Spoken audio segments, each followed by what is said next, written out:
Comencemos por esto. Lo que hay que restituir, ustedes han visto que hay palabras claves en todo el día. Díganmelas duro, las palabras que han visto repetitivas en cada uno de los conferencistas el día de hoy, que puede uno anclar, esta se relaciona con esta a pesar de que nos hablaron diferentes personas. A ver, duro. Identidad, territorio, lo pacífico, el otro, el rostro, el perdón, la memoria. Cuando uno va a esas palabras, hay que volver a los griegos y hablar de una restitución simbólica. Vea, hay una cosa complicada. Hasta la restitución de tierras que se pide en este país, al igual que la reparación administrativa de víctimas, necesita de una restitución simbólica. Levanten la mano los que estaban aquí vivos cuando se inauguró el acuerdo jurídico de cesación del fuego con el M-19. Fuera de todo lo que pasa hoy, ¿quiénes recuerdan cuál fue el aparato simbólico que movió ese acuerdo? ¿Sí se acuerdan que en todas las calles de este país se pintaron una paloma blanca con un laurel? ¿Se acuerdan? Y que a la escuela le tocó esa transmisión de ese aparato simbólico. Hay una cosa muy importante con el video que se produjo para el Bicentenario de Antioquia, y es el del, yo sé que todos lo han visto, pero miremos y verá por qué la invitación de todo el evento, cuando hablamos de hábitat y de desarrollo, es a que las transformaciones que tenemos que hacer dependen de la construcción simbólica. Miren ustedes lo que pasa con esta producción, yo sé que todos la conocen. Obviamente, lo interesante de este himno es que no se hizo con música de cámara, sino que hizo con una representación semiológica de todos los escenarios subregionales del territorio, ¿cierto? Eso, para un tipo de gente que existe, fue hasta contraproducente. Surgieron muchas críticas por haber sacado la configuración del himno de Antioquia del proceso obviamente estructural que nosotros conocemos con el nacionalismo, y es que el nacionalismo crea unos referentes o artefactos que dan la identidad de lo nacional o de lo local.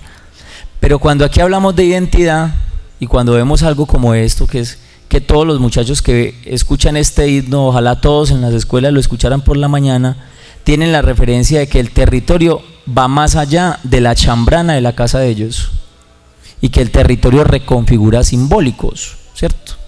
Están todas las regiones, hay una representación del etos cultural de cada región y se crea una relación que es muy importante para poder hablar de el cuidado del otro, y es que la identidad, no como proceso o discurso de poder, porque el problema que tenemos hasta hoy con la identidad es que la configuración de la identidad, como nos lo decía el doctor Néstor esta mañana, todavía pertenece al otro ontológico, y es que la identidad es que hay unos que son más que otros, o que hay unos estados en el efecto del desarrollo que han logrado más que otros.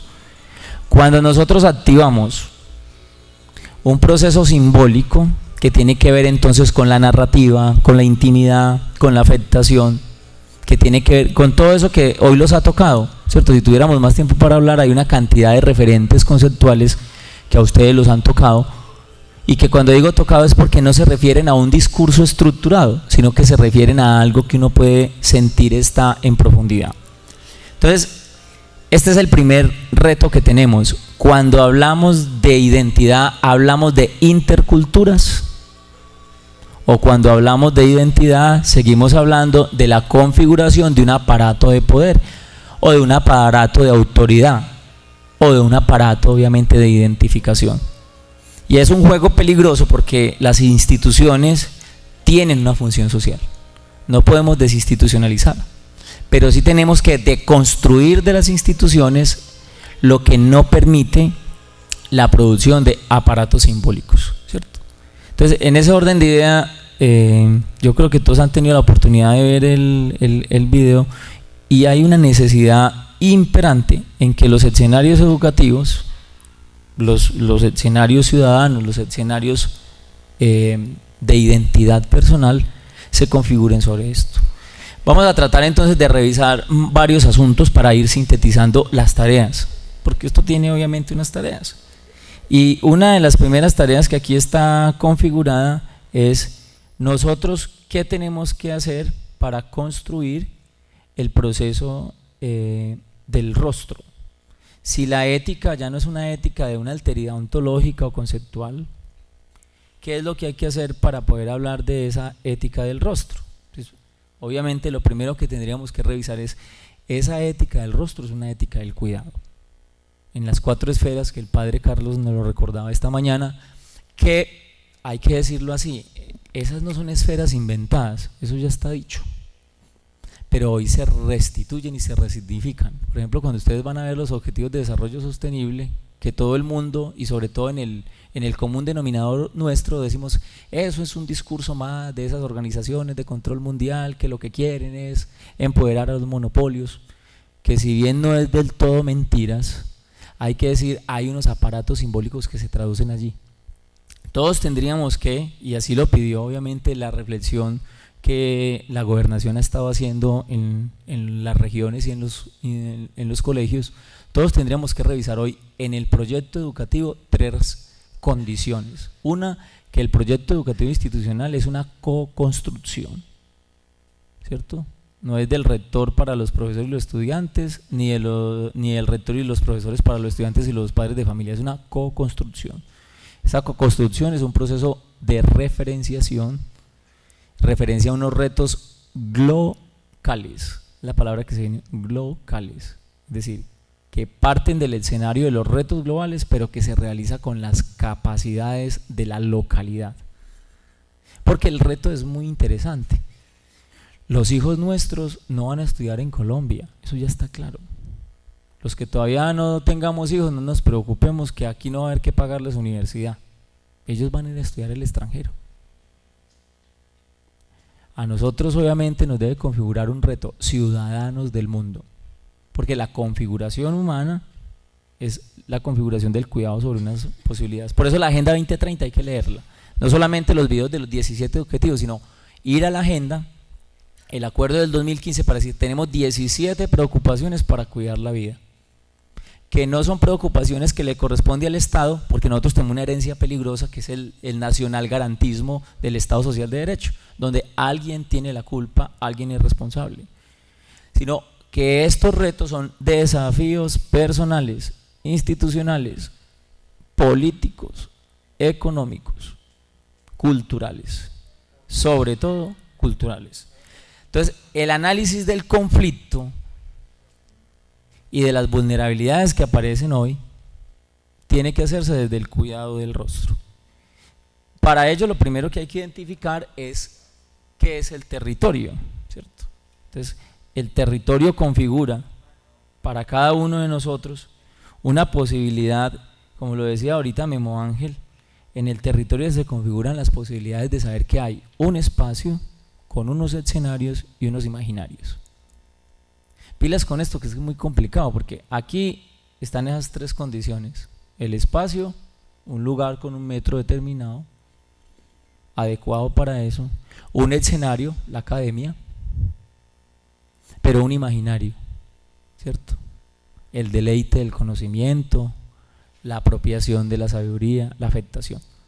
Tenemos que ir a todos los espacios a ver si están reflexionados como hábitat. Cuando uno suma el espacio más el escenario más el imaginario, uno está construyendo hábitat, ¿cierto? Uno está construyendo hábitat. Por eso el suelo que se toca, y ese es el proyecto hoy, los desarrollos no son desarrollos nacionalistas, los desarrollos son de un país desde la construcción de las capacidades de un territorio, ¿cierto? Una cosa es la superrepresa que hicimos, Guatapé, inundamos todo un pueblo, ¿cierto? El megaproyecto. Otra cosa es las pequeñas hidroeléctricas que estamos haciendo. Definen otro modelo de desarrollo. Lo mega no entendido como lo que lo contiene a todo, sino las posibilidades que unos territorios dan para solucionar sus propios problemas. Por eso la clave hoy en todas las organizaciones de control del desarrollo es la co-creación, la cooperación, ¿cierto? Si yo sigo lamentándome porque mi colegio no está pintado, es claro que el gobierno tiene que hacer algo y no lo ha podido hacer. Pero viene lo otro, está la cooperación y está la co-creación. Entonces hay muchos, ustedes son testigos de eso, hay muchas instituciones que no teniendo todos esos limitantes logran a través de la cooperación una cantidad de posibilidades. Porque obviamente el territorio está reflexionado como hábitat. Cuando el territorio no se reflexiona como hábitat, un alcalde le da por hacer un parque de una forma absurda lo que es la concepción patrimonial de un pueblo. Cuando el territorio no está reflexionado como hábitat, de pronto le da a un colegio por imponer que aquí somos los mejores de la raza humana y ese es nuestro proyecto educativo. O le da por hacer diferenciaciones interraciales, ¿no? O de credo, ¿no? Entonces el peligro que corremos es que no establezcamos que el primer punto para que se desarrolle el rostro, que es la discusión antropológica y existencial, es un territorio. Y el territorio debe reconocerse, no solo identificarse. La identidad después del otro ontológico, la identidad ya no es un proceso de identificación del quién soy, sino es un proceso de referenciación y diferenciación. En otras palabras, lo que a uno lo hace uno es lo diferente que uno es con otro y lo referente que otros son de uno. Eso es lo que a uno lo hace persona, prosopon. Si nosotros no logramos eso, en la conclusión del territorio, queda muy difícil que uno en un colegio por allá en Peque le diga al muchacho, ustedes tienen que ser ciudadanos del mundo e irse de aquí porque aquí no hay futuro. Entonces, si el discurso teleológico de la liberación, la emancipación y la utopía le dice eso a sus estudiantes, ¿quién va a salvar a los que quedan? El proceso de transformación del territorio es tratemos de que quienes están acá busquen las soluciones, busquen la cooperación. Eso yo sé que para muchos de ustedes parece absurdo porque ya uno en las cosas que pasan dentro de la vida diaria de un pueblo, uno ve una cantidad de limitantes, pero muchos limitantes. Pero hay experiencias que denotan que sí se puede, si hay utopía se puede. Entonces ese proceso nuestro también nos debe llevar a una comprensión. En el desarrollo del hábitat, el territorio no puede esquematizarse administrativa y políticamente. La gran deuda social de un país como esto es que les dio a los famosos criollos, ¿cierto?, que son como lo más deplorable de la raza histórica nuestra, los que hicieron ir al virrey para quedarse haciendo las cosas malas que hacía el virrey, les dio por hacer entender que había una estratificación del territorio. Entonces, que había que definir a las personas, los ciudadanos y quienes laboran de primera y segunda clase. Ciudadanos de primera clase, los urbanos, los que viven en la ciudad, y de segunda clase, los rurales. Y paradójicamente la representación histórica del territorio nuestro es rural versus urbano. ¿Y cómo les parece que hasta donde lo sabemos, ustedes que saben más que yo, los que dan clases de sociales y demás, todavía la geografía de un municipio contiene el territorio y no diferencia, contiene un territorio? Por ejemplo, el municipio de Anzá contiene un territorio. En ese territorio hay una tipificación administrativa, pero esa tipificación administrativa no es procedente para la identidad de los que habitan ese territorio. Eso es complejo porque nosotros todavía hoy peleamos con lo rural y lo urbano. Entonces, si queremos finalizar la debacle, porque a nosotros nos gusta, lo decía el padre Edward ahorita, a nosotros nos gusta neurolingüísticamente ponerle a todo un lenguaje negativo, ¿cierto?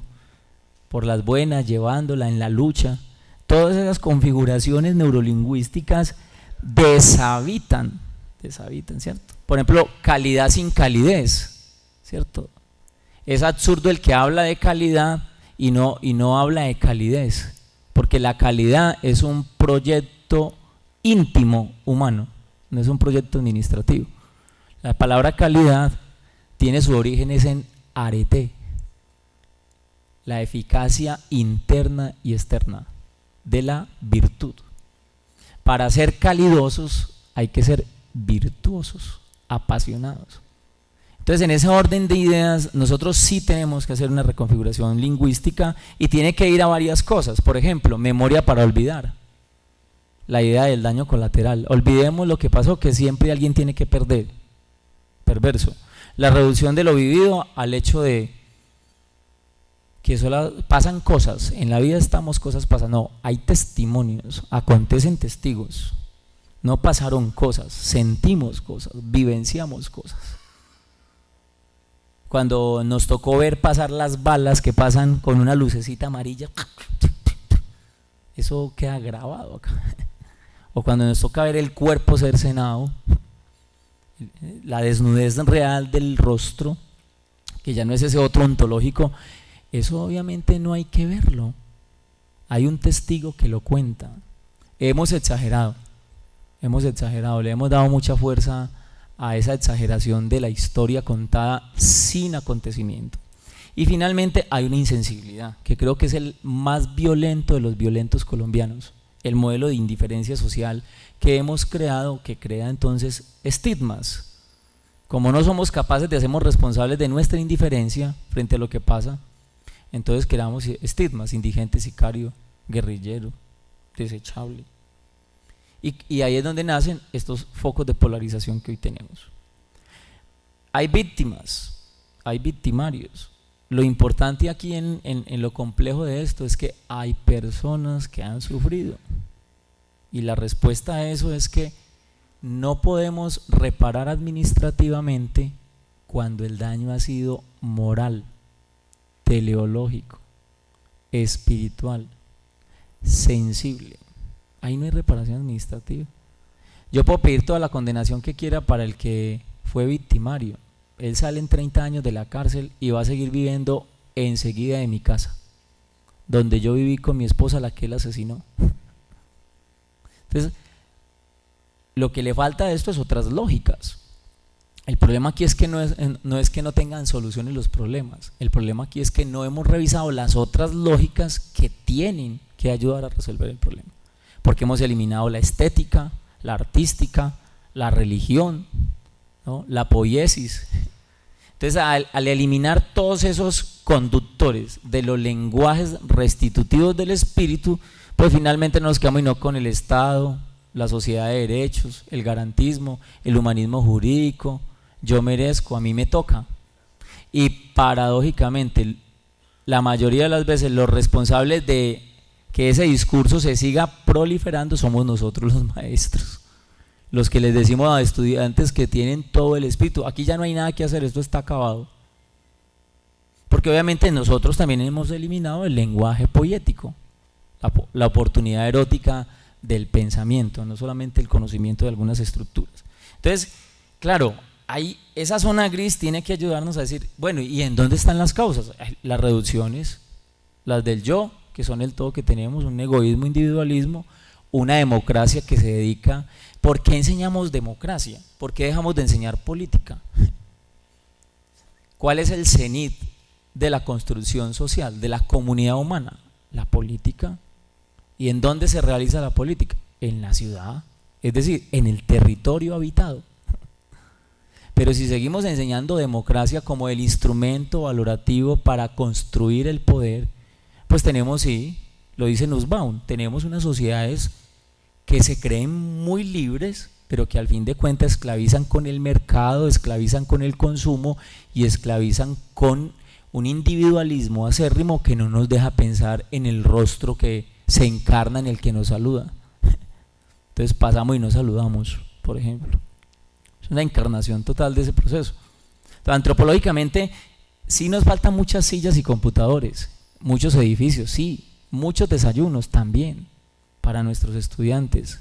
Hay mucha malnutrición, pero hay una falencia estructural de espíritu, de pasión. Es claro que si no falta el espíritu, y está demostrado, hay escuelitas que sin carretera, sin ni siquiera pupitres, gradúan líderes. Como es también claro que hay megacolegios puestos en más de un municipio de este país que por mucha estructura y andamiaje administrativo no logran hacer ni siquiera individuos sociales.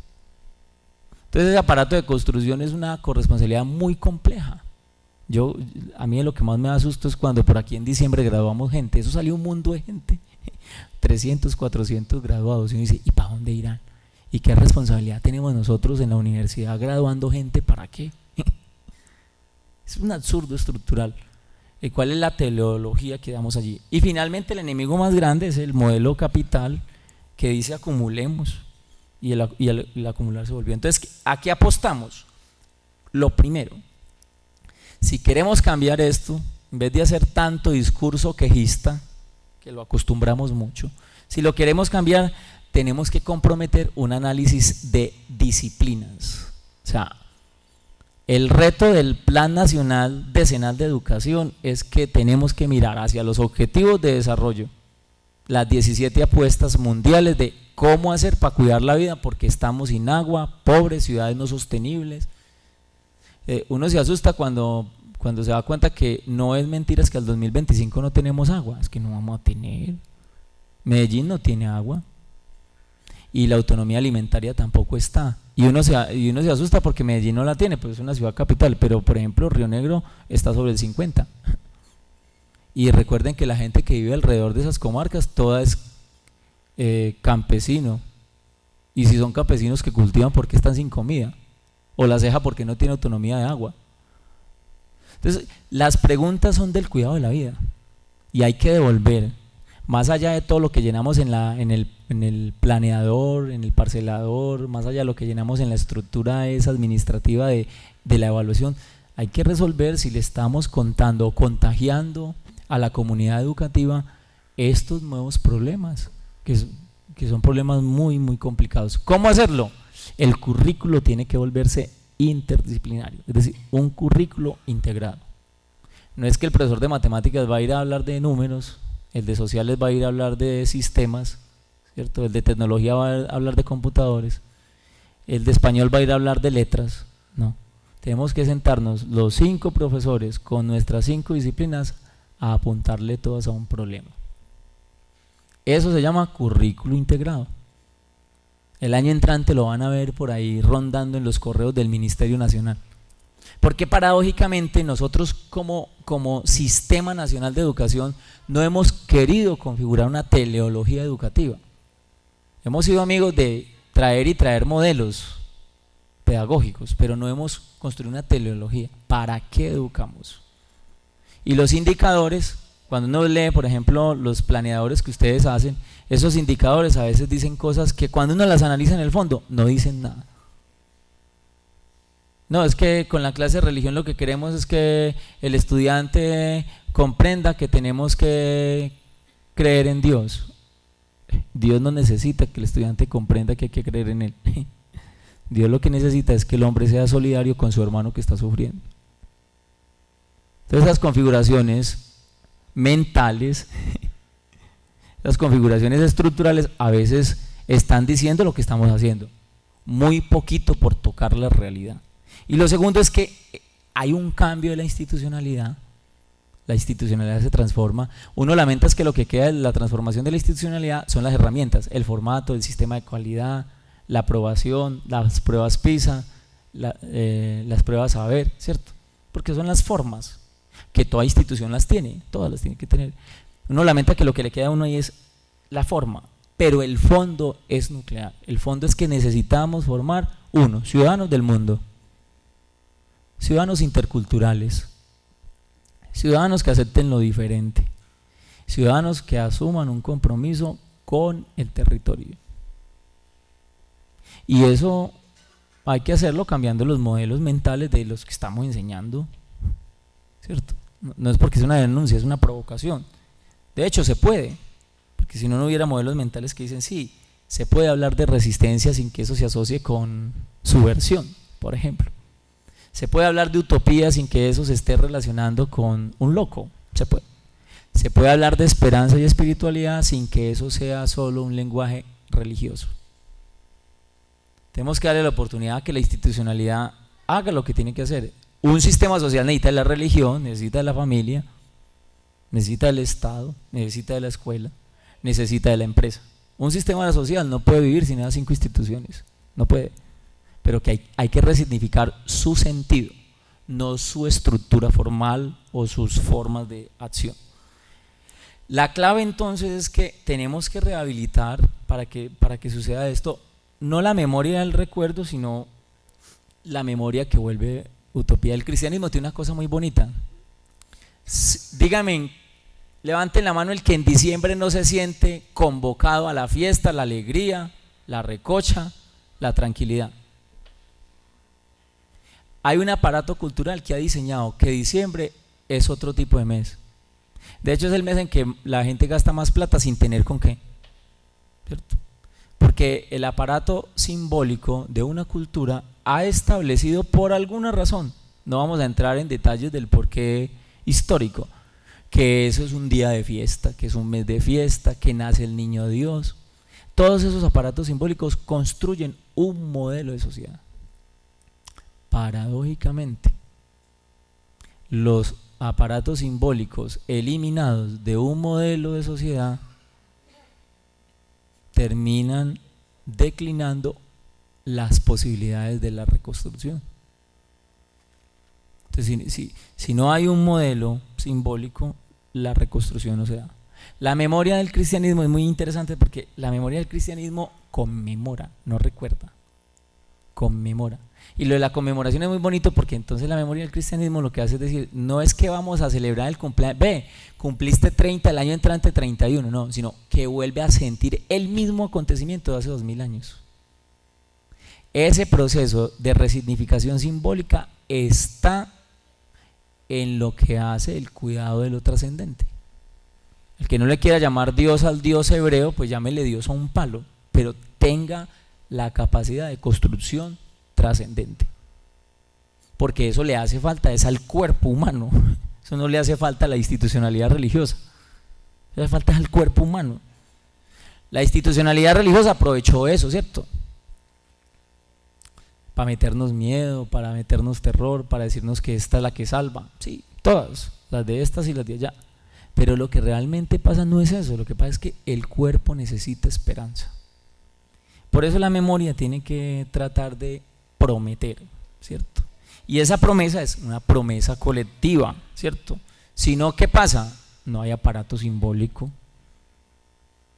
Y puede ser que nosotros a veces eliminamos el aparato simbólico de nuestros estudiantes cuando le decimos, no, pues si quiere estudie, de pronto sirve lo que estudia, pero uno no sabe por qué usted estudia eso y trabajo no hay. ¿Y para qué estudia si usted no va a poder irse de acá? Entonces, claro, los territorios se han deshabitado porque nosotros no tenemos aparatos simbólicos para ellos. Reducimos todo a que si el pueblo no tiene industria, no tiene desarrollo. Entonces uno se pregunta, si es tan cierto que el pueblo que no tiene industria no tiene desarrollo, ¿por qué hay pueblos que no tienen una sola fábrica de nada? Y han construido desarrollo, ¿cierto? El desarrollo no está en la operatividad racional, instrumental, de la técnica, ¿no? El desarrollo está, hay comunidades que se han referenciado como comunidades turísticas, su aparato simbólico es muy productivo y no tienen una sola empresa que bota nada al ambiente.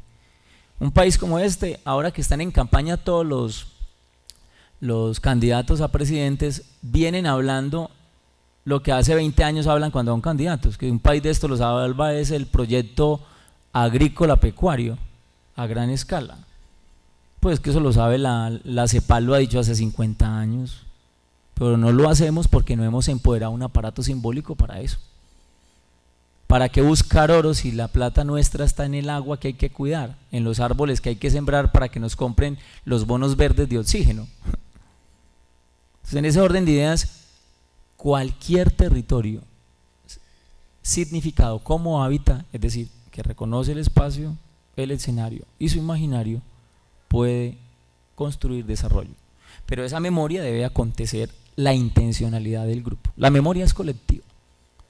Entonces, lo que decía el padre Eduardo es muy interesante. Así como hemos utilizado la memoria para la tragedia, que nos gusta mucho porque, claro, todo está dado por el me duele, me sufro, no me da. Está la memoria de la utopía, la memoria de la comedia. El pueblo griego hizo eso. Hizo memoria de la tragedia, construyó sistemas y hizo memoria de la comedia, construyó sistema. En ese orden de ideas nosotros tendríamos entonces que hablar de memorias que creen identidades referenciadas, ¿cierto? Narrativas.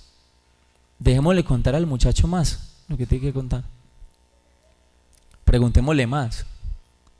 Si él no quiere hablar, preguntémosle. O pongámoslo que se pregunten entre ellos. Puede suceder que ahí hay una respuesta, ¿cierto? El reto entonces es que el aula tiene que construir un aparato simbólico donde la memoria tenga sentido. Uno va a un colegio y le dicen, profe, para usted es muy fácil hablar de esto, pero es que otra cosa es tener 50 al frente, todos con problemas, unos drogaditos, otros sin mamá, otros aporreados, otros sin sentido, otros ya son pequeños sicarios. Uno va a esos grupos y sí, es muy difícil, tienen la razón.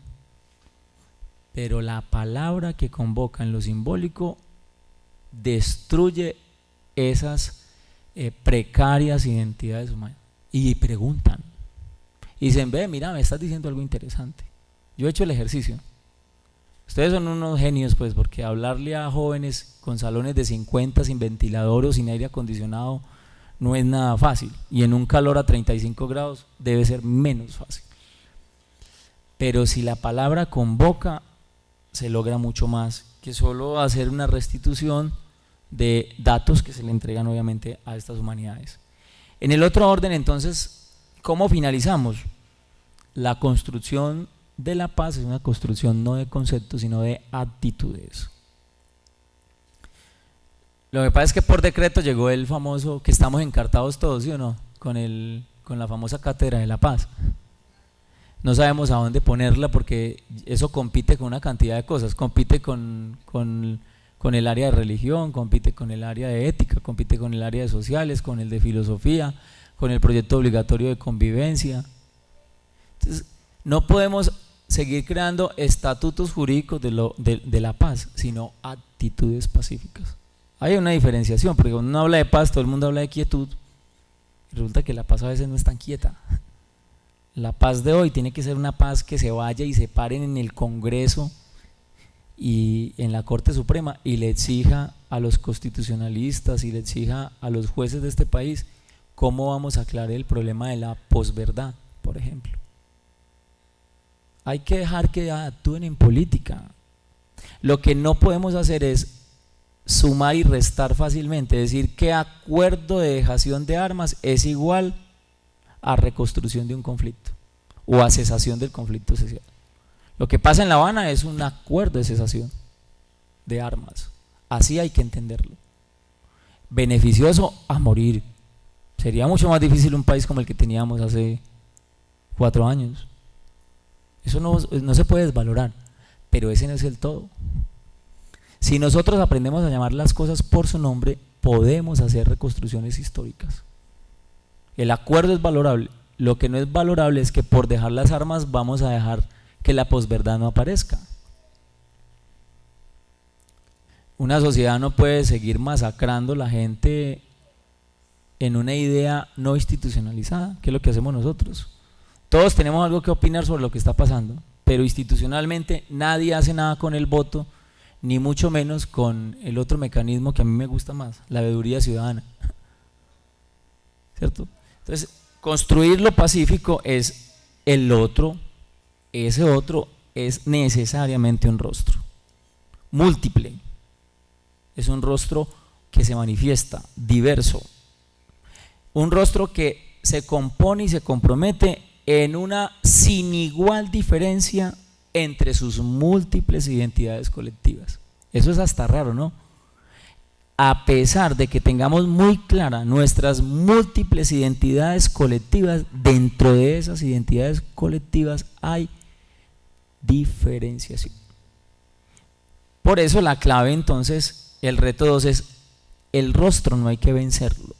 Los aparatos y dispositivos de control de la escuela, que por cierto tenemos muchos reglamentos y pocas provocaciones, convocan más a vencer el rostro. ¿Quién ganó? ¿Quién sacó más? ¿Quién quedó de primero? ¿Quién hizo la bandera? Entonces se vuelve una competitividad del rostro, yo sobre el otro. El rostro no se vence, el rostro se asume. ¿Cuándo el rostro se asume? Cuando entendemos una cosa natural.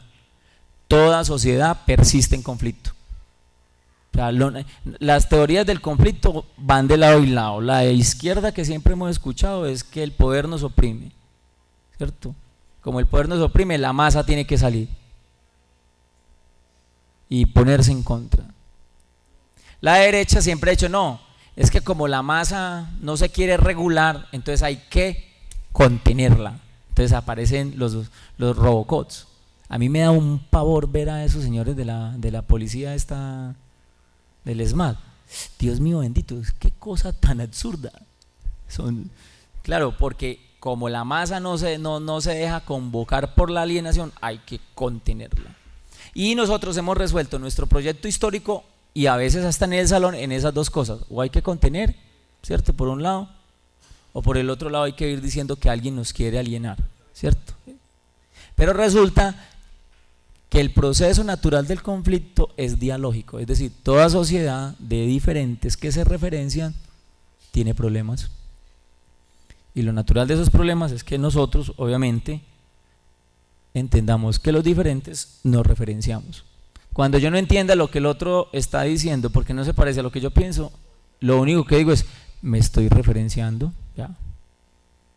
Estoy referenciando. Y no por eso tengo que pelear por un color de una camiseta o por un partido, ¿no? Eso deja claro entonces que el otro es un yo que es un tú. Y ahí entonces es donde nace la comunidad humana. El otro es un yo que es un tú. Es el principio político que le pedían ahorita a Memo que les explicara. El otro yo es un tú. La comunidad no es suma de individuos, ¿cierto? Sino que en ese face to face, en ese toque, en esa interpelación, la comunidad, el rostro ese descubierto, desnudo, es la oportunidad de yo referenciarme. Por eso nos gusta ir de compra con una amiga específica, salir a tomar la cerveza con unos amigos específicos. Uno se referencia en grupos, ¿cierto? Si la referenciación de un grupo específico no tiene la posibilidad de abrirse a los otros grupos, se vuelve gueto. Y ahí es donde el conflicto se vuelve violento. Nosotros peleamos mucho porque los pelados arman guetos dentro del colegio. Arman guetos porque nosotros no dejamos expresarlos. Si nosotros dejáramos expresar qué es lo que ellos quieren configurar, no aparecían los guetos, aparecía la referenciación. Hoy las problemáticas que tenemos son muy fuertes en el diálogo intercultural, porque la referenciación está corta. Ese orden entonces deja que ese otro, que es un nosotros ético, nos dice, no puedo eliminarlo, al otro no lo puedo eliminar. Tengo que resignificarlo en el grupo. Los valores por eso nacen en un grupo. Los valores son de un grupo. Los valores no son de un individuo. Porque todo el mundo dice, es que el Estado nos controla. ¿Y quién es el Estado? Lo dijo Byron esta mañana. El Estado es una producción simbólica de un grupo de personas. ¿Cómo resignificar? La clave de la ética del cuidado es la gratuidad. Es una palabra muy bonita que hay que llevarnos.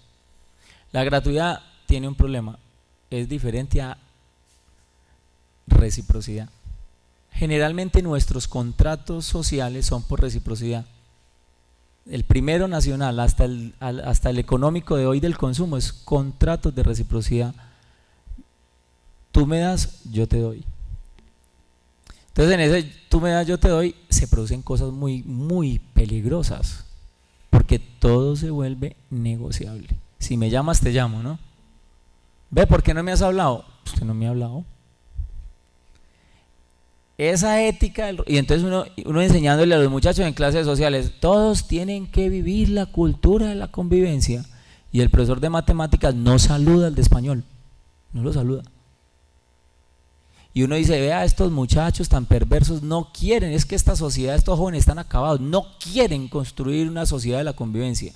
Dios mío bendito, y usted con títulos de magíster no saluda al del español siendo de matemáticas, ¿cómo le va a pedir a ese muchacho que restituya la otredad, ¿no? Entonces, claro, la gratuidad es un llamado muy interesante porque es un llamado simbólico. Tendríamos que volver a la poiesis, ¿no? No nos quejemos porque ya no hay horas de dedicación de historia, estética, poesía dentro del currículo. No, en tecnología hagamos poiesis, en matemática hagamos poiesis, en filosofía hagamos literatura, ¿cierto? En religión hagamos artística. No reduzcamos todo a un currículo con unas horas designadas, hagamos integración de los currículos, o sea, que hayan varias formas de responder a una sola problemática. Ese es el reto, mis queridos amigos maestros. El reto es que vamos a tener que dejar de hablar en matemática de matemática. El día que el profe de matemática le dé por hablar de la intersección de conjuntos, los muchachos van a comprender desde los números lo que es la aceptación del diferente, ¿cierto? Y entonces uno va a decir, ve, mira, no es que este es genio solo. Para eso hay que vencer algo. Para crear comunidades gratuitas hay que vencer algo. La obsolescencia programada del genio. O sea, yo soy el teso. La vaca sagrada soy solo yo. Entonces lo único que sabe de esto aquí soy yo. Hay que crear comunidades de referenciación. Es decir, comunidades académicas. Porque ustedes lo saben, 4 profesores de español, 4 temas de español diferentes para el mismo grado, porque no hay comunidades académicas, ¿no? Yo enseño lo que a mí me parece, hago lo mismo, yo lo mismo. Comunidades de referenciación, comunidades académicas e investigativas. Para que suceda la gratuidad tiene que aparecer el calón. La belleza es una cosa muy bonita porque nosotros a la belleza le hemos dado el estatuto moderno de belleza igual a finitud de lo bonito, pero es que la belleza es un llamado provocador, una cosa que lo lleva a uno y lo jala, lo saca, y al sacarlo constituye una nueva posibilidad. Para que eso suceda, que es la brecha histórica que tenemos, ahora Claudia, que es más experta que yo, les va a hablar de eso. Esa brecha histórica es la brecha del no reconocimiento, que estos no pueden ser iguales. Tanta gente acá de tanta parte, ¿cómo van a ser todos iguales? O todos estar contentos acá. No, lo natural es que algunos estén aburridos, pero les gusta el certificado. Entonces uno se queda. Lo natural es que uno llega muy aburrido a muchas cosas y termina más contento. Porque el conflicto es una cosa natural que nos pasa a los humanos. Por eso, reconocer el rostro a ese otro ontológico, que es lo que hay que hacer, ojalá no pasen por encima del rostro. Porque así, por eso estos ciudadanos lo pasan, ¿cierto? Es afirmar que el otro es un yo que se convierte en un tú. Pero aquí viene lo complicado para ir finalizando. Ese otro no es un concepto ontológico, ¿cierto? No es un otro que está en el libro de sociales. Ese otro es un rostro. Ese rostro tiene un cuerpo. Los cuerpos tienen vida. Los que están vivos sienten, y los que sienten reaccionan. Entonces imagínese usted, si a un cuerpo vivo usted lo elimina, ese cuerpo vivo va y coge una metralleta, usted le dijo bozo de leche, sin querer queriendo. Aquí, como en este país somos tan charros y nos gusta tanto gozarnos al otro, usted le dice bozo de leche, a él no le gusta porque él es muy él, usted le enseñó que él era solo él, el centro del mundo, ¿cierto? Va por una ametralladora y viene y mata 30 porque no le gustó lo que el otro le dijo. Lo primero que uno tiene que hacer en la referenciación del otro es entender que el otro siente, porque es un cuerpo vivo, y como siente, reacciona. Por eso el cuerpo, obviamente, ese rostro, aquí hay que cambiar toda la estructura jurídica en la que estamos nadando por estos días cuando hablamos de educación. Porque uno referencia dignidad, democracia, institución, siempre con la idea absurda de hay que respetar.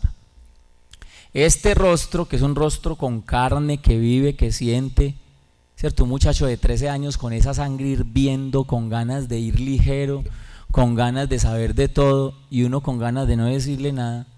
Ese rostro, su contacto con ese rostro, lo primero que traduce es interpelación, o sea, se roza. Lo primero que traduce. O sea, es lo natural. Ahí no, es que lo primero con usted que no es como yo, es que yo lo tengo que respetar. Peligroso. Lo primero que tiene es que interpelarlo, o sea, rozarlo. Por eso no lo elimine con los ojos. Mírelo al menos, ¿no? Después de que lo roza, de que lo interpela, es decir, de que acepta que su presencia está ahí, respira, ¿cierto? Respira y su respiración no se parece a la mía, ¿no? Y huele hasta diferente a mí. Cuando yo lo interpelo, lo asumo. Esa es la condición existencial de las otras vidas que están con uno. No solamente de la vida humana, de la del animalito, de la de la planta, lo asumo.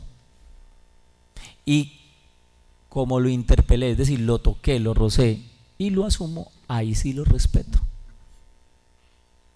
El problema es que esto está volteado. A nosotros jurídicamente lo que nos enseña, primero respeto y después mire a ver si de pronto quiere conversar con él. Entonces sale la famosa, no, mira, yo te respeto, pero bueno, para no entrar en problemas, pues no vamos a discutir porque yo realmente no creo que, para no entrar en problemas dejemos así, ¿cierto? Y ese orden del dejar así es el que crea la eliminación total del rostro. Cuando uno interpela, asume y llega al respeto, transforma. Mientras que eso no suceda, no vamos a hacer nada. Para hacer eso hay que volver a lo que estábamos tratando hoy. Unas éticas. Las éticas no tienen tantos nombres como nosotros les hemos puesto hoy. Ética del rostro, ética de la memoria, ética de la cuaternidad. No, solo un nombre, virtud. Una posibilidad de sentir, un hacer. Esas éticas que ustedes hoy han visto desde el hábitat son las éticas del cuidado. Esas éticas se dan entonces en reafirmar un lenguaje espiritual, todo lo tenemos, no lo elimine. Si usted no cree en Dios, no le diga al muchacho que es que Dios no existe, no, dígale al muchacho que él tiene que creer en algo, porque si no, nunca va a esperar nada. Y el que no cree no espera, y el que no espera no hace nada por nadie. No hace nada por nadie. Tiene que referenciar un rostro para que lo asuma. No, es que yo por ley lo respeto, sí, por ley lo respeta, pero por dentro piensa de todo. Hay gente que uno mira y no le dice nada, pero por dentro piensa una cantidad de cosas macabras, ¿no? Y finalmente, eso nos lleva a esos alcances de la actitud pacífica. Formemos personas, ciudadanos y profesionales. No para cualquier fin, sino para el fin que nos proponen hoy los retos globales. Una persona que sea capaz de reconocer y construir con otros su vida. Un ciudadano que no crea en la democracia y no en la justicia, en la construcción de comunidad. Porque la democracia es un elemento, no el fin de la vida común. Y un profesional que en vez de estar pensando en acumular mucho, transforme, se solidarice, comparta. La clave del mundo de hoy es la cooperación. Hay que cooperar. Ustedes, por eso tienen que armar comunidades de conocimiento, porque hay ciertas cosas que ustedes no saben. Aquí hay dos profesores de la enseñanza. La enseñanza todos los años ocupa el primer puesto en una cantidad de cosas.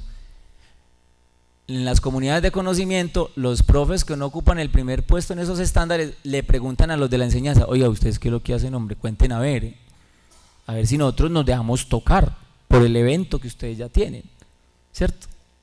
Ese es el orden de las comunidades interrelacionadas. Esa es la clave de la nueva forma de que todo este cuento de hoy, hábitat, desarrollo, conflicto, ética, rostro, memoria, belleza, que todo eso realmente vaya al currículo. Hay que tocarlo.